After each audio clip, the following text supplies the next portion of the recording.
in a single day. Targets in wars and targeted by environmentalists, they are an essential lifeline to industrialized nations around the globe. Now, oil tankers on Modern Marvels.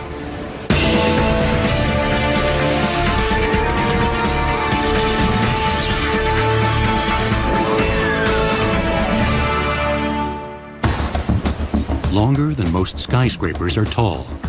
They are steel giants, carrying Earth's most valuable commodity. Oil tankers transport over half of the nearly 80 million barrels of oil the world consumes on a daily basis.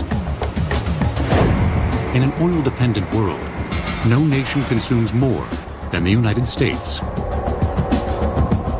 But America only produces about 1/3 of its needed supply. The rest must be imported from thousands of miles away.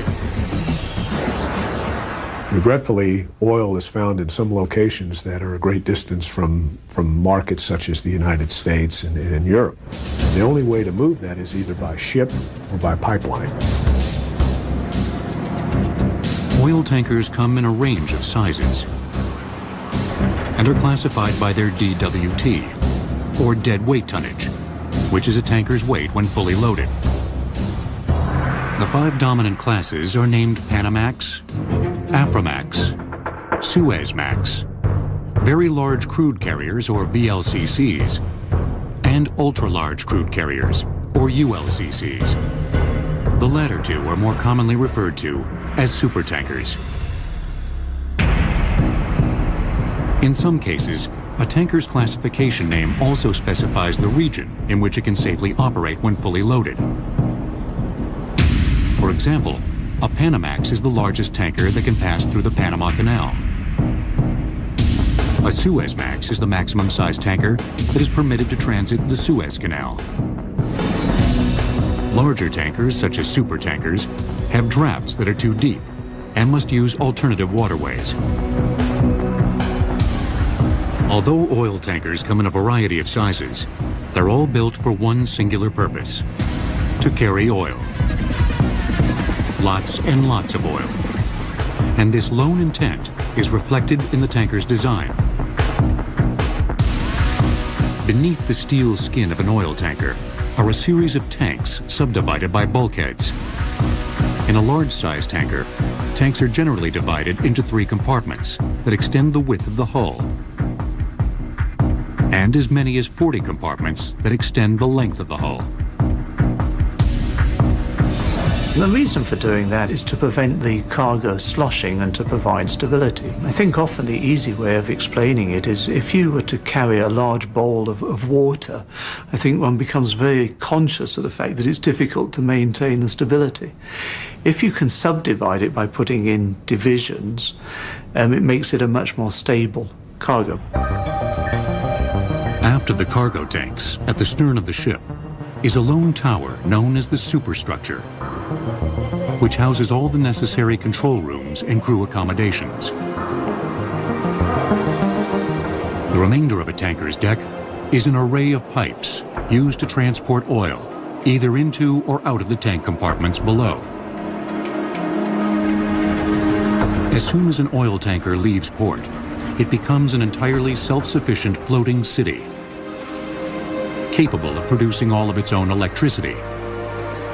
They have huge generating units and generating electricity to not only keep the cargo contained and heated, but also to heat the ship and to run the equipment. They're very large power plants moving across the ocean.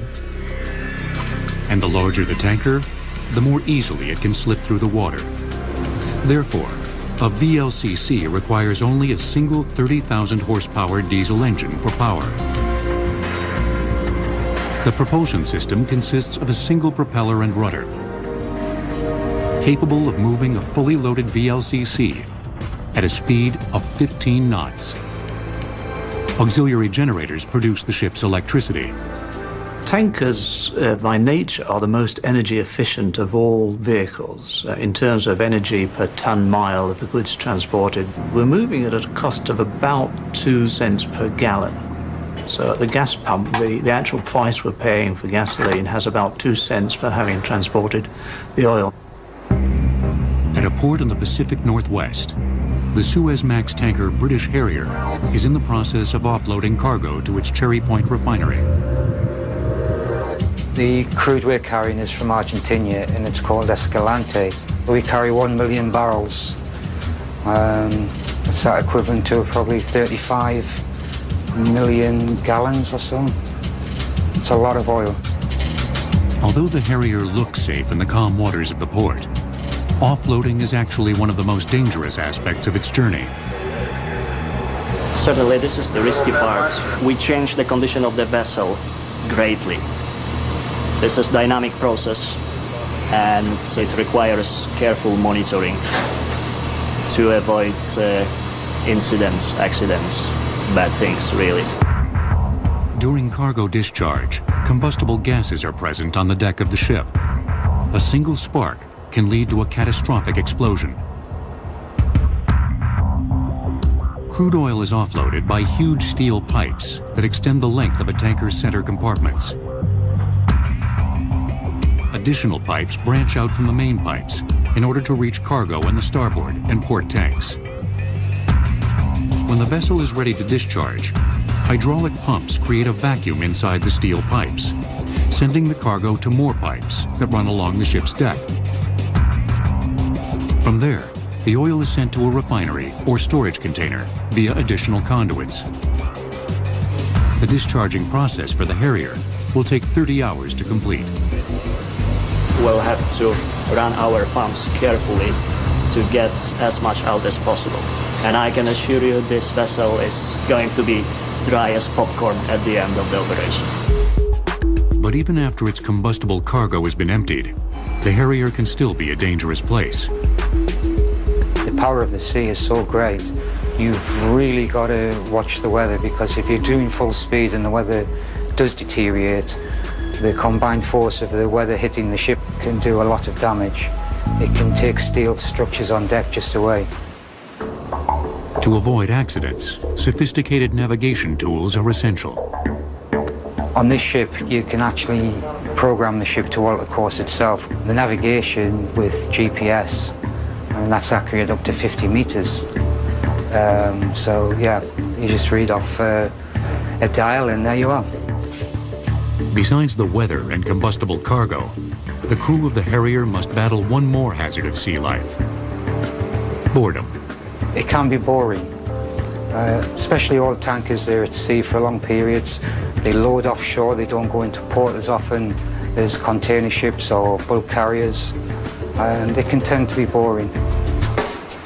The trip from Argentina to the west coast takes the British Harrier 21 days. To help pass the time, the Harrier is equipped with a gym, a recreation room, a bar,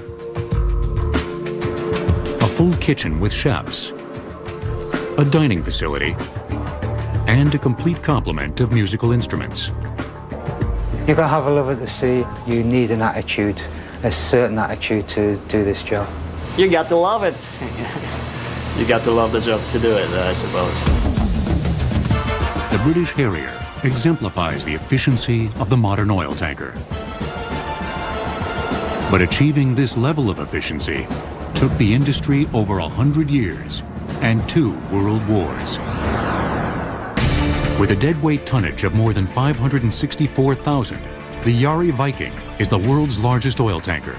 Measuring 1,504 feet in length, she is over 250 feet longer than the Empire State Building is tall. Oil tankers will return on Modern Marvels. Today's global tanker fleet provides an essential lifeline to the industrialized nations of the world. But transferring oil by ship isn't new. Its history dates back thousands of years, when the Greeks, Romans, and Phoenicians transported oil across the Mediterranean Sea. No, not petroleum oil, olive oil. Like petroleum oil, olive oil was the most important commodity of its day, and it commonly served as the financial backbone for an exporting nation's economy. Wood ships fitted with multiple sails were built to reach trading posts throughout the Mediterranean. Instead of transporting the oil inside the hull of the ship, the cargo was stored in baked clay amphorae. During the Middle Ages, ship trading expanded as it became cheaper and safer to traverse the world's oceans and seas. In the centuries that followed, the developments of ocean-going warships and efficient merchant carriers also led to a rapid expansion of commerce. But it was the 1859 discovery of oil by Edwin Drake in Titusville, Pennsylvania, that would bring overseas shipping to new levels of prosperity. 2 years after striking black gold, 3 million barrels of oil were being pumped each year in Titusville, with the majority of it being refined into kerosene. Coined the new illuminant, kerosene created a demand that stretched across the Atlantic to an oil-thirsty European continent. In November of 1861, the Elizabeth Watts made the first transatlantic shipment of oil from Philadelphia to London. Storing the cargo in wooden barrels, the double-masted 224-ton wood ship carried 1,329 barrels of oil on her maiden voyage. And those barrels had value, so that having reached their destination, they were emptied and were then shipped back empty. So at the time, it was considered an efficient system, but shipping back empty barrels was not efficient. The barrels, which each held 42 U.S. gallons, accounted for up to a fifth of the ship's actual cargo weight. In 1886, British shipbuilders improved on the inefficient barrel with what most consider to be the world's first modern oil tanker, the iron and steel constructed Glukov. That ship utilized the hull of the vessel as the containment system. It was able to carry a larger cargo, steam-powered, wasn't so dependent on the weather, and it meant that one could actually organize the transportation on a more regular basis. The Glukov could travel at a rate of 9 knots, holding 3,020 tons of oil in 8 storage tanks that were subdivided by a series of vertical and horizontal bulkheads. Oil was pumped into the cargo tanks from shore and was protected from leakage by boiler-riveted steel plating that also formed the outer wall of the tanks. To further maximize the amount of oil that she could carry, the ship's cumbersome engine was moved from middle to far aft. The bridge tower and officers' quarters were relocated to the middle, and the smokestack and crew's quarters placed at the stern. The bow of the ship was home to a raised forecastle that protected her against rough seas and provided storage for supplies. The Glukov's distinct 3-island structure became the standard for tanker design for more than 60 years. In the early 1900s, the world's deep-sea tanker fleet numbered 145 ships, with trading between the United States and Europe reaching 2.3 million tons of crude a year. The largest tankers in the fleet had a cargo capacity of 12,000 tons, nearly 4 times that of the Glukov. But this increase in tanker size began to compromise their seaworthiness.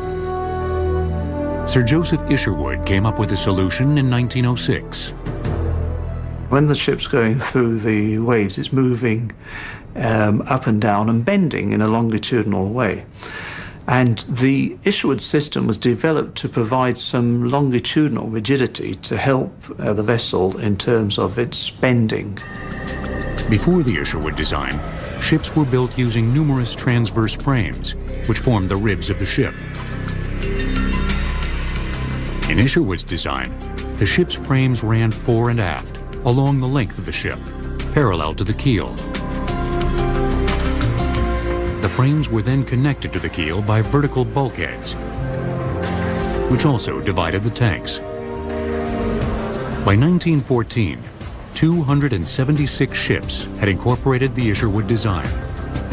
The Isherwood system has been refined and modified, but it is still the underlying system that is employed in the construction of ships. The design system for the modern oil tanker had been achieved. But the onset of the First World War would bring about a new breed of tanker for the military, called an oiler, and a new method of transferring oil, known as underway replenishment. The tanker is a ship that's able to carry petroleum or water or some other liquid substance from point A to point B. An oiler can do that, but it also can do what the Navy calls underway replenishment, whereby it can refuel other ships while sailing across the ocean.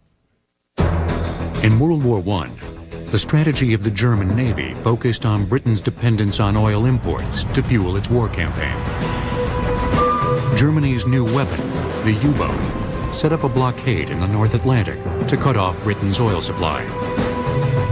When the U.S. entered the war in 1917, the Royal Navy was limited to a 10-week supply of oil.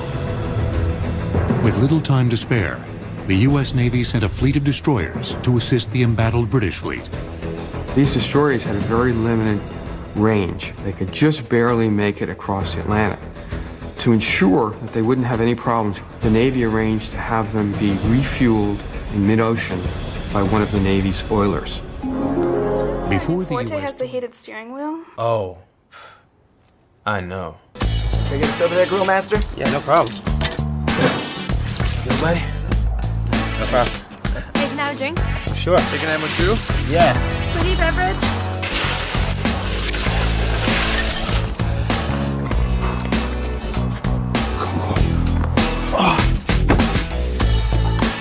So good. So warm and toasty. Chester Nimitz and the officers aboard the Navy tanker Maumee designed a ship-to-ship refueling system that consisted of two 50-foot-long rubber hoses suspended by cargo booms. The Maumee was the first ship to perform underway replenishment.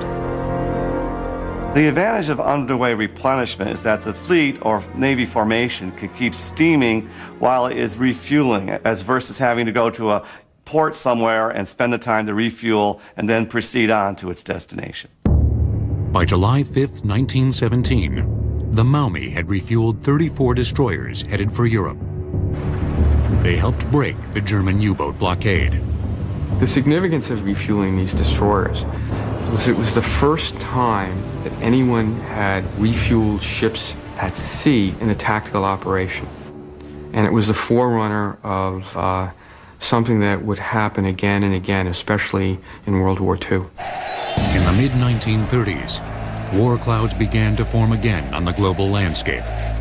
The United States military was quick to realize that if a Second World War were to erupt, it would be a fully mechanized conflict, and tremendous amounts of oil would be needed to ensure victory. The Navy laid out a very detailed structural plan on how the Navy was going to get from the west coast of the United States to the Far East to be able to engage its main enemy, which it felt was Japan. So it knew in the interwar years that refueling at sea would become a critical element of this.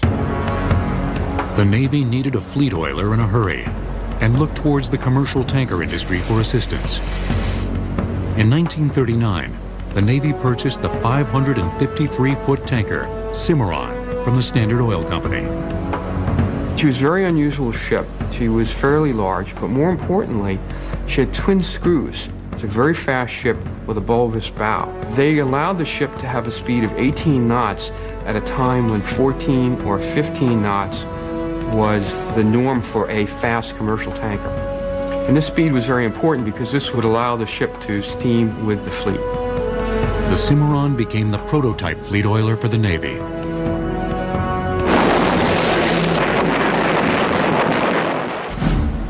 When the U.S. entered the war after the bombing of Pearl Harbor, the Cimarron class quickly distinguished itself in the battle for the Pacific.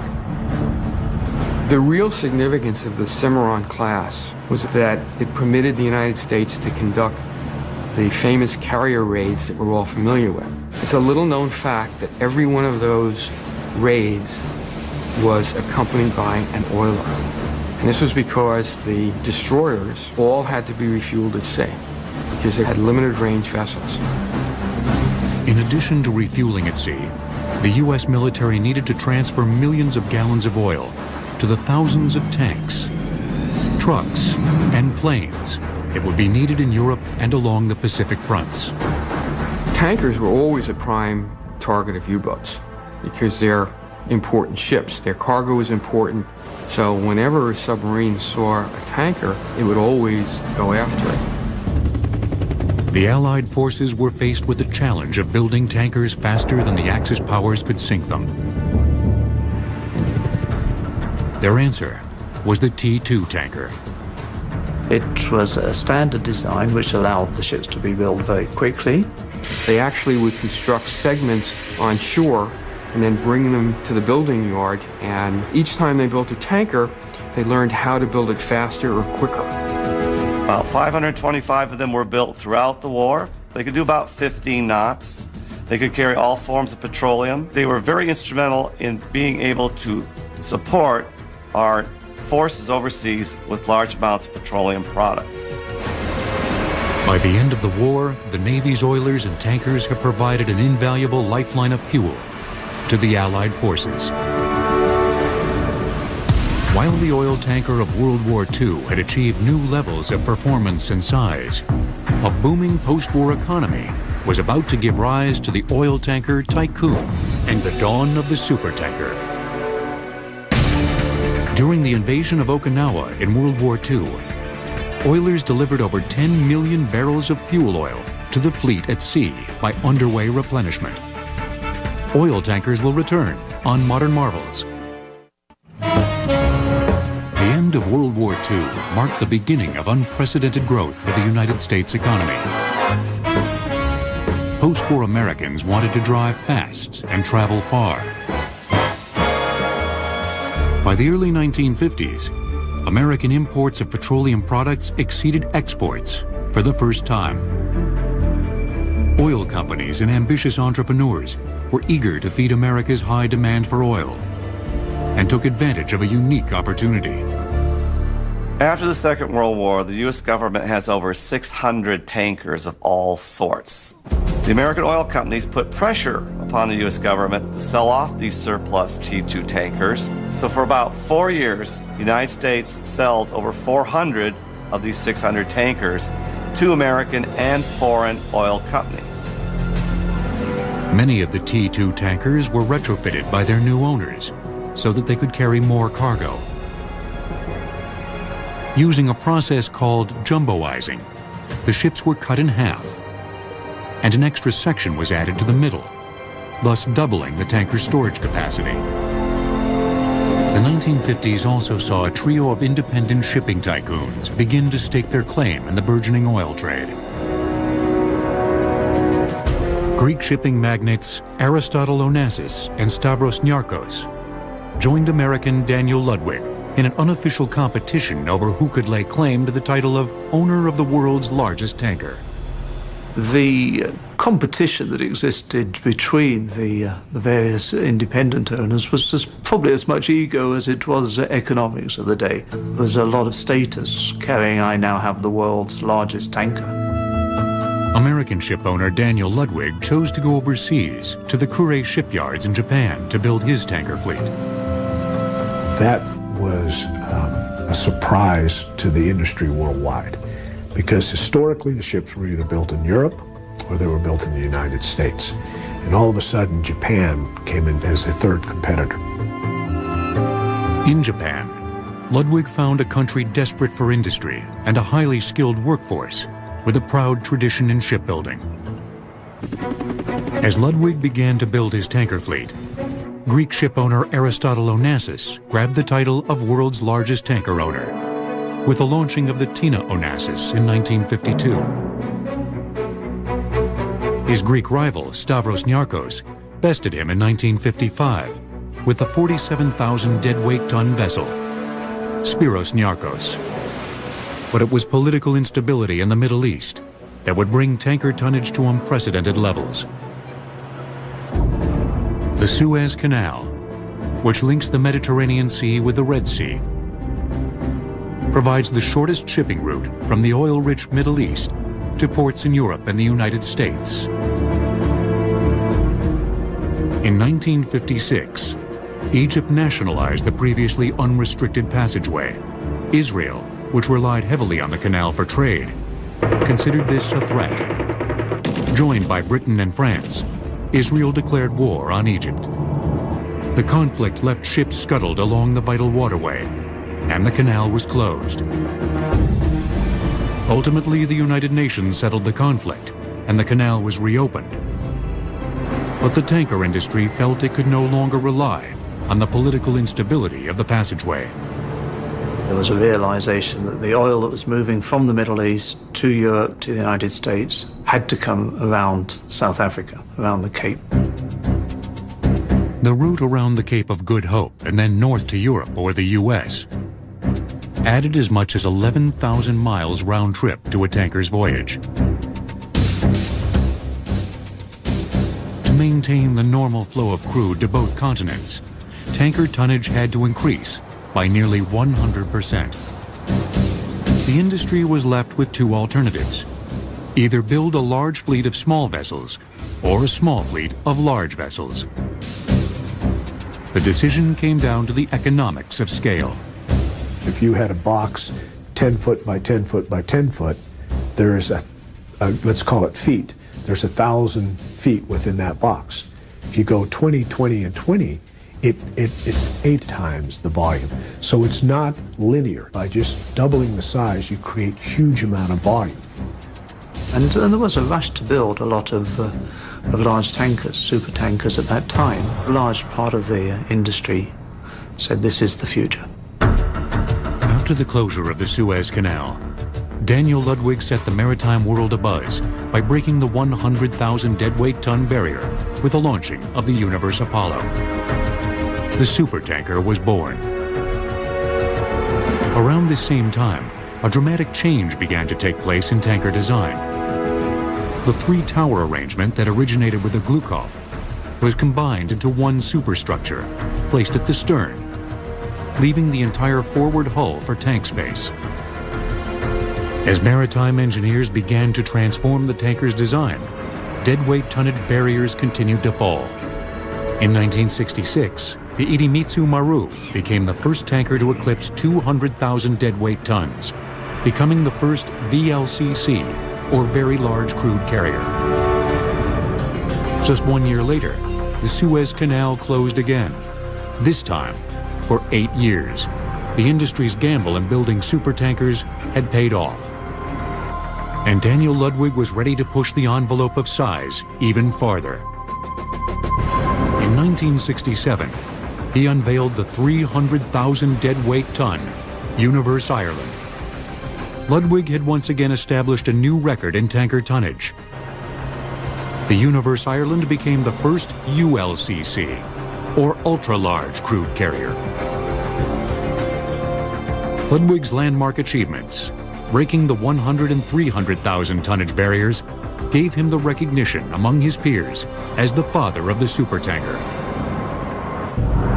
But for the United States, the world's largest importer of oil, the draft of a fully loaded supertanker posed a large problem. None of the ports could handle a ship of that draft.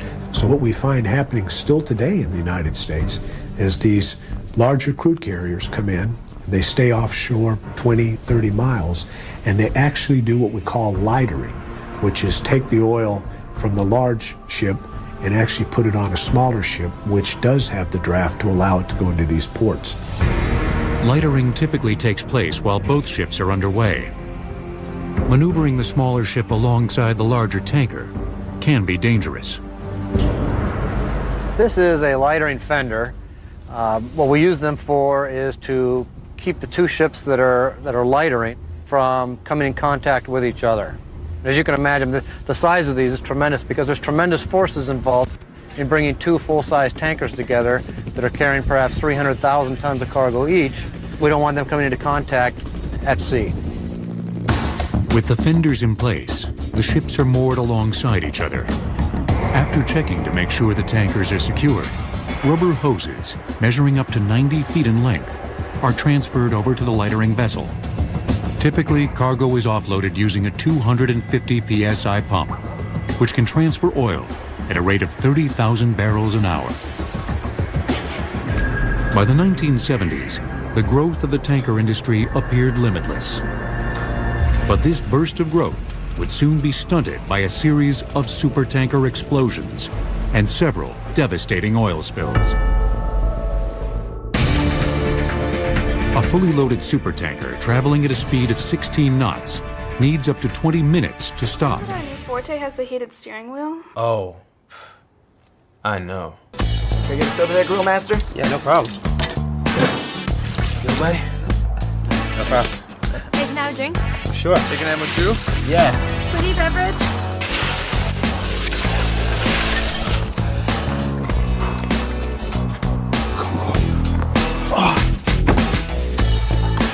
So good. So warm and toasty. On Modern Marvels, the supertanker brought about a golden age in the oil tanker industry. But starting in 1969, a series of accidents placed the industry under scrutiny. In a very short period of time, there were 3 major tanker explosions. That led to immediate concern. The entire concept of the tanker was in jeopardy, as speculation rose that tankers might be floating time bombs, capable of igniting without a moment's notice. An investigation into the accidents found that each explosion had occurred during the washing of the vessel's cargo tanks. When you drain the cargo tanks of the oil, there's always a residual buildup on the inside of these tanks. So what we use is a high-pressure washing system. It's automatic within the tank, and when you induce oxygen through this spraying system, you've got a combustion potential. And the velocity of that spray system actually picked up static electricity. When it hit the sidewall, it created a spark, and the vapors coming off ignited. And it was tremendous tragedy. To fix the problem, engineers designed an inert gas system, or IGS. During cargo discharge, flue gases produced by an oil tanker's boilers are sent to the IGS. The system converts the flue gas to an inert gas, distributing it to the ship's cargo tanks and displacing the oxygen. Today, inert gas systems are mandatory aboard every oil tanker in operation.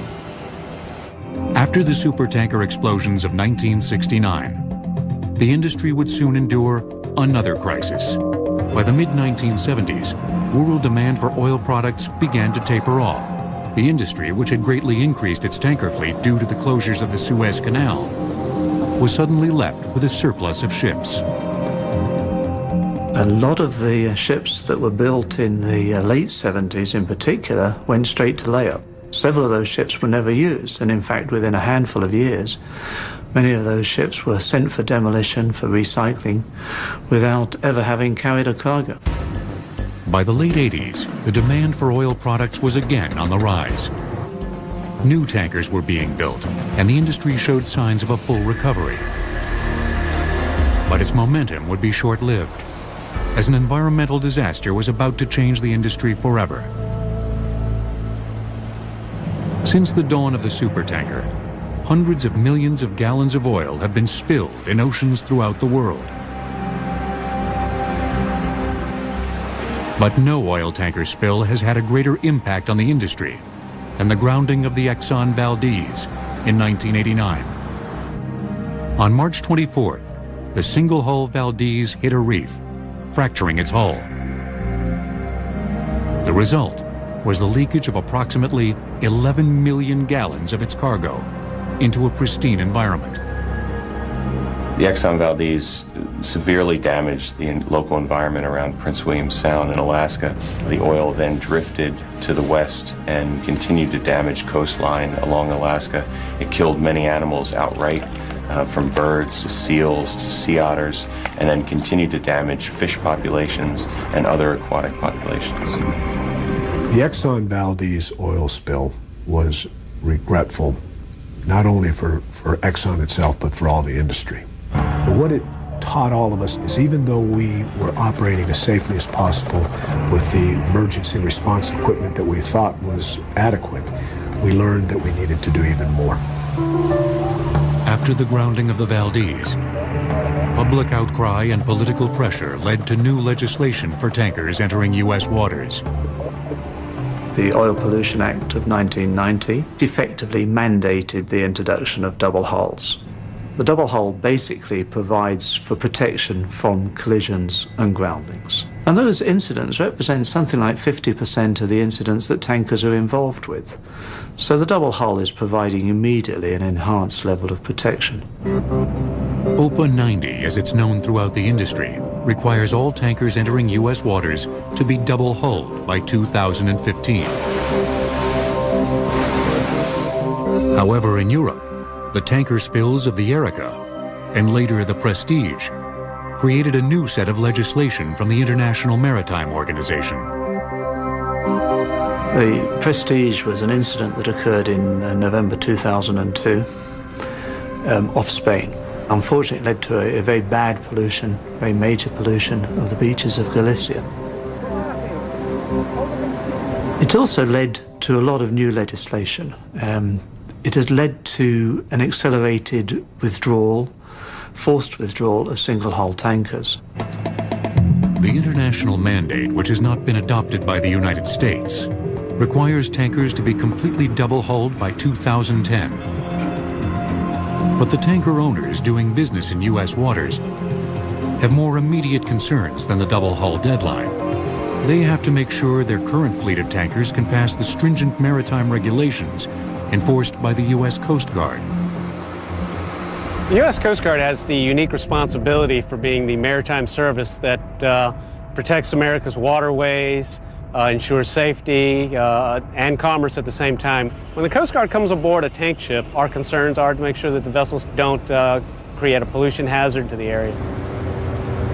On a warm June day in Long Beach, California, the British Pride has just returned from the Middle East, carrying 2 million barrels of crude oil in its hull. Morning, Captain. I'm Rick Hawkins, United States Coast Guard. This is David Nguyen and Mike Garcia. How are you doing today? Good morning. Welcome aboard. I'm fine, thank you very much. What we're here today to do, Captain, is conduct your annual Certificate of Compliance inspection. If major problems are found aboard the British Pride, the ship won't be allowed to discharge its cargo, potentially costing the vessel's owner tens of thousands of dollars a day. One of the most important anti-pollution devices on board a tanker is the oily water separator. The system works by processing the oil that exudes from a tanker's machinery and collects in the lowermost part of the ship, known as the bilge. When the oil is diluted with water to acceptable levels, it can then be discharged into the ocean. There are safety systems built into that equipment where, should the oil reach a high level, that alarms will sound and automatic systems come into play. Valves will close, so there's no accidental discharge. Thank you. After examination of the oily water separator, the wheelhouse is tested. We go from hard port to hard cellar. Hard port, hard cellar. That's hard port. Emergency firefighting equipment is checked, and manual control of the ship's rudder is inspected. Upon completion, the vessel is given permission to discharge its cargo. Based on the inspection this morning of the Pride, the ship was in very good condition. The crew, the officers, and the deck crew were very competent and very cooperative. And all the machinery that we inspected was in very good condition and operated as intended. Monitoring the hundreds of oil tankers entering U.S. harbors is a huge responsibility for the Coast Guard. And they're about to get even busier, as the tanker industry is currently undergoing the highest level of new ship construction since post-World War II. The largest oil tanker spill on record occurred in 1979, when 2 tankers collided off Tobago Island, spilling approximately 280,000 metric tons of oil into the Caribbean Sea. Oil tankers will return on Modern Marvels. At the National Steel and Shipbuilding Company in San Diego, California, BP is building 4 new Alaskan oil tankers to meet the OPA 90 deadline of 2015. At 185,000 deadweight tons, each ship consists of 34,000 tons of steel and requires 106,000 gallons of paint. But what is unique about these ships is a redundancy system that ensures a level of safety far beyond the requirements of OPA 90. We call it double-double. It's double hull, double engine, double propeller, double everything. And they're designed to enhance the safety of transporting oil out of Alaska waters. If the engine were to fail, the other one could operate independently and propel that ship. The same with the rudder. If you were to lock your rudder in and you couldn't move that rudder, you could actually shut down that engine and operate off of a separate propulsion system.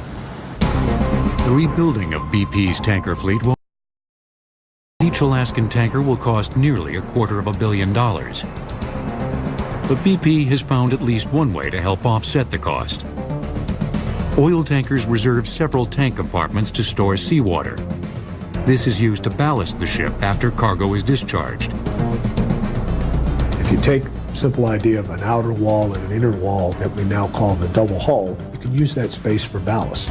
When you do, you can use more of the internal tanks to carry more product, crude oil or gasoline or whatever you may be transporting.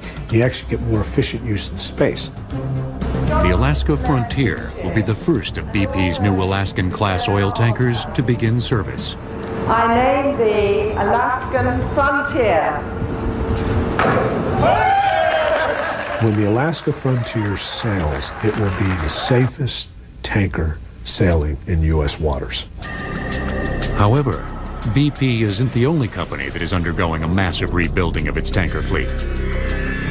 New legislation has brought about the highest level of tanker construction since post-World War II.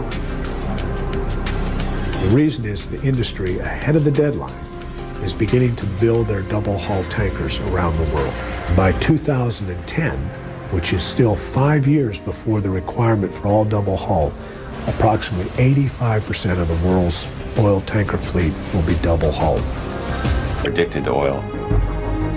While renewable energies are being developed, their evolution remains slow, and the world's demand for oil continues to increase.